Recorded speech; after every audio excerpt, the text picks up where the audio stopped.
Arthur Le Tourneux, bonjour. Bonjour. Bienvenue sur NC News. Alors, vous êtes chargé de mission participation et relations aux usagers de la province Sud. Et on vous a invité aujourd'hui pour parler du budget participatif de la province Sud, qui en est à sa deuxième édition. Et vous gérez notamment cette deuxième campagne. Est-ce que vous pouvez nous rappeler en quelques mots son principe? D'abord, merci pour l'invitation. Budget participatif, c'est très simple comme concept. Ça se résume en un slogan qui serait vous proposez, nous réalisons. En grosso modo, c'est de faire remonter des idées de terrain, des besoins des usagers de la province Sud, les faire remonter à nos services sous forme d'idées ou de projets, d'accompagner ces projets en vue de les proposer au vote du public, le public étant les résidents de la province Sud. Ensuite, de les valider à la fin par un comité citoyen, donc qui permet de sortir un peu des sentiers battus de ce que fait la province Sud habituellement dans ses projets d'investissement et de répondre du coup au mieux aux besoins de la population. Qu'est-ce que ça peut être comme projet? Des projets solidaires, des projets ludiques, des projets verts? Tout à fait, ça peut être tout ça à la fois. Ça peut être donc là, réglementairement, on a une contrainte qui est qu'on doit avoir 50% des projets qui répondent, qui ont un impact positif sur l'environnement. Donc déjà, c'est-à-dire qu'on incite vraiment les porteurs de projets à avoir des projets à vocation environnementale. D'accord. Ça peut être l'aménagement d'un foncier provincial pour en faire un jardin participatif, en vue de pouvoir contribuer à subvenir aux besoins des populations environnantes. Ça peut être d'aménager une piste cyclable. À ce moment-là, c'est la province qui réaliserait directement cette infrastructure. Ça peut être le financement pour une association d'équipement. Il faut que le projet soit vraiment d'utilité publique, donc on est dans une logique de servir les concitoyens. Et donc à ce moment-là, la province pourrait, comme elle l'a fait l'an dernier, financer un minibus, parce que ce minibus organise des tournées de récupération des jeunes dans les quartiers prioritaires, et donc ce qui contribue finalement à améliorer la qualité de vie en province sud. Alors justement, cette première édition a été couronnée de succès. Il y a eu, je crois, 38 projets sélectionnés sur les 131 présentés. 161. 161. Et où en sont aujourd'hui ces projets? Est-ce qu'ils ont tous été concrétisés? Alors aujourd'hui, on a différents types de projets. Comme le dispositif est assez souple, c'est-à-dire que pour l'administration, c'est pas forcément quelque chose qu'on est habitué à faire. De dire aux usagers, déposez votre idée. Et donc cette idée, on vous accompagnera pour en faire un projet. Donc déjà, il y a une étape d'accompagnement quand même des porteurs. Ce qui fait qu'on arrive avec des projets qui sont pour certains totalement finalisés, totalement, on a tous les devis, on est prêt. Maintenant, on attend juste la subvention pour financer le projet. À ce moment-là, on a des projets qui ont été réalisés très rapidement dans les 3 premiers mois de l'année. C'est le cas par exemple du Fab Lab, c'est le cas de CP2S qui a distribué une mallette pédagogique dans les écoles, et donc, ou encore du Touch Rugby où on a financé le bus très rapidement. Il suffisait d'appuyer sur le bouton, tout C'est était ça, déjà tout était prêt, on prêt. avait juste à dire qu'est-ce qu'on met dans la convention qui nous lie avec le porteur, donc à quoi il s'engage et à quoi nous on s'engage. Et donc là, ça va très vite. Il y a d'autres projets où il y a besoin d'un accompagnement, c'est-à-dire qu'on va, le porteur a une idée, il veut le réaliser, mais il a besoin de ressources techniques pour apporter des précisions sur la réalisation de son projet. Donc on est dans les phases de conception.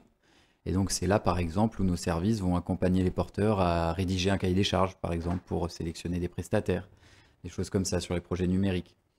D'autres projets où ils sont dans l'attente de devis. Donc là, on est vraiment dans l'attente du porteur qui fixe son calendrier de travail et qui nous dit, bon ben voilà, sur les 2 mois, moi j'ai envie de faire ça. Donc on essaye de mettre en ordre pour être au rendez-vous au moment voulu, quoi. Mais grosso modo, on a l'ensemble des projets sont entrés en phase de conception. On en a une dizaine qui ont été réalisés ou qui sont en cours d'attente du versement, mais qui seraient tardés. Et on a à peu près un autre tiers qui est en phase de finalisation sur leur conception.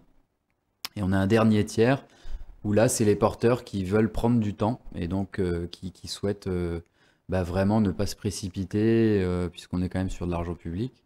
Et donc, nous, on les incite plutôt à avoir cette démarche, c'est-à-dire à nous dire n'allons pas plus vite que la musique, mais on va faire les choses bien. Et donc, quitte à ce que le projet soit peut-être dépasse un peu sur l'an prochain sur la réalisation. L'essentiel pour nous, c'est vraiment d'avoir des projets qui soient pérennes dans le temps, quoi. Qui peut participer? Et je crois que c'est les enfants à partir de 12 ans Tout qui ont à le fait. droit de proposer leurs idées. C'est ça. Tout résident de la province sud, donc être résident de la province sud, avoir plus de 12 ans. Ça peut être donc une personne, un particulier, mais ça peut être également une association, donc de loi 1901.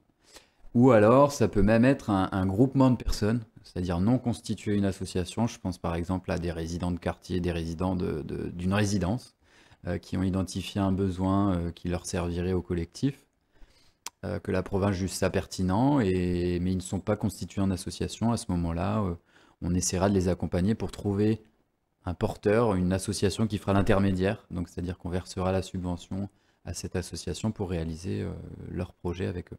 Est-ce qu'il y a une enveloppe globale de la province qui est dédiée à ce projet de budget participatif? Comment ça fonctionne derrière au niveau des Alors, subventions? alors aujourd'hui, on a une enveloppe globale qui a été définie, qui varie chaque année, puisque c'est un pourcentage du budget d'investissement de la collectivité. D'accord. Donc, c'est-à-dire que l'an dernier, on avait 10 milliards, grosso modo, d'investissement. Sur l'année, ben, nous, on avait 5%, donc on avait 500 millions. Cette année, on a un peu plus de 10 milliards, donc on a, dans la théorie, un peu plus de 500 millions pour cette année. On n'a pas de limite de budget par projet, ni par thématique, ni par emplacement géographique. C'est-à-dire qu'après, c'est vraiment dans l'étude des projets qu'on essaye d'avoir une vision assez homogène pour toucher l'ensemble de la province sud et de ne pas créer trop des macro-projets où on aurait un seul projet à 500 millions et du coup, on ne fait pas les 40 autres qui peuvent être un peu inférieurs. Donc l'idée, c'est de trouver un peu le juste équilibre. Et donc, il est encore temps de candidater si jamais les personnes qui nous écoutent ont un projet qui a l'idée vraiment, au stade d'idée, Ouais. à proposer. C'est jusqu'à quand on peut... Tout à fait. Alors là, on vient juste de prolonger la période de la clôture de l'appel à projet, qui est un appel à idées hein, dans la réalité. On l'a prolongé jusqu'au 1er août. Donc jusqu'au 1er août, vous avez juste à aller sur le site de la province sud, à taper budget participatif dans la barre de recherche. Et puis ensuite, vous allez voir, c'est très simple. On vous demande de vous identifier, de décrire rapidement votre projet. Vous avez le budget, vous l'indiquez. Vous ne l'avez pas, c'est pas un caractère bloquant. Et ensuite, vos projets est déposé. Il sera étudié en recevabilité par nos services. Donc, je rappelle juste les 4 critères. Être d'utilité publique, donc c'est-à-dire que ça doit contribuer à améliorer la qualité de vie en province sud. Grosso modo, c'est un peu la gratuité quand même de l'infrastructure en question. Ça doit répondre à un intérêt général ou local, donc ça peut être à différentes échelles, à l'échelle d'une résidence, d'un quartier, d'une commune ou de la province en général. Ça doit être une dépense d'investissement. Donc là, c'est vraiment là où on a un peu peut-être du mal un peu à se faire comprendre parce que c'est vrai que c'est compliqué de différencier l'investissement du fonctionnement. Grosso modo, c'est tout ce qui va être rapport avec la création d'activités économiques, etc. Nous, on ne le prend pas en charge. Tout ce qui va être en lien avec financer un salarié, par exemple, une assurance, un loyer d'un local. Tout ça, ce sera du fonctionnement et ce ne sera pas pris en charge.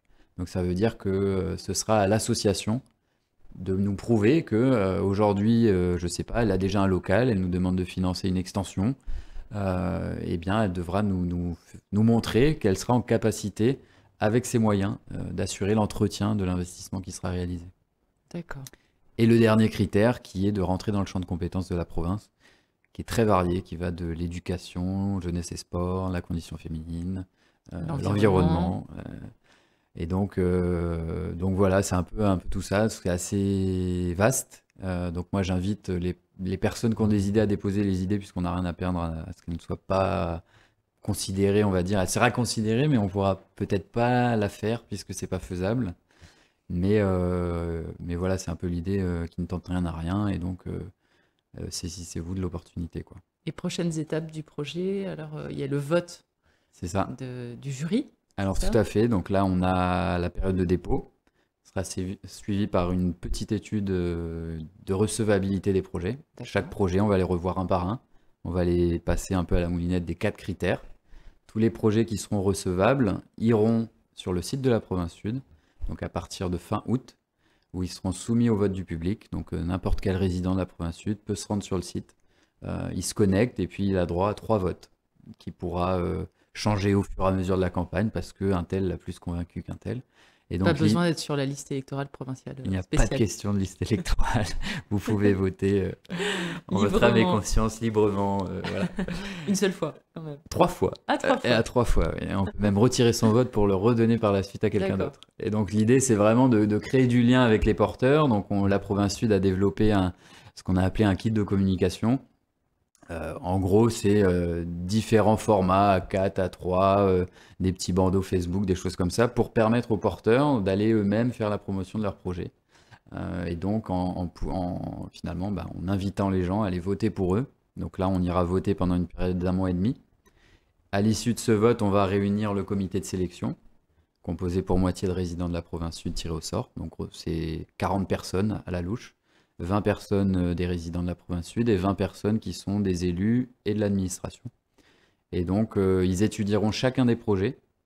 Et à la fin, ils diront ce projet oui, ce projet non, parce que celui-là il est plutôt pas mûr ou alors il répond pas forcément à ce qu'on souhaite faire, ou alors ça va créer des contraintes, voilà, des choses comme ça. Et donc à la fin, on aura des lauréats dont les crédits seront inscrits au budget de l'année prochaine et qui seront réalisés dès l'année prochaine. Eh bien, écoutez, très bien. Merci beaucoup pour toutes ces précisions. Et donc, j'espère que tout le monde nous a entendus. N'hésitez pas à proposer vos idées dans le cadre du budget participatif. Tout à fait. C'est ouvert donc jusqu'au 1er août. Tout à fait. Voilà. Merci beaucoup, Arthur Le Tourneau, d'être venu Merci nous à parler vous pour de tout ça. l'invitation. Et à très bientôt. À très vite.